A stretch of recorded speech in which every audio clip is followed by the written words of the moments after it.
మొదట ఆత్మానుసారంగా ఆరంభించి ఇప్పుడు శరీరానుసారంగా పరిపూర్ణులు అవుతారా? ఇది సాధ్యమేనా?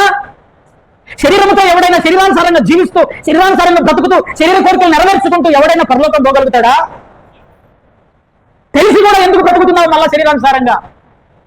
తెలిసి కూడా ఒకవేళ పొరపాటు జరిగితే దాన్ని సరిదిద్దుకొని మళ్ళీ దేవునికి రా, మళ్ళీ అదే పొరపాటు చేస్తూ వాత వేయబడిన మనస్సాక్షి గలవారై, ఏ తప్పు కాదు, ఇది పాపం కాదు, ఇది ఏమి కాదు, దేవుడు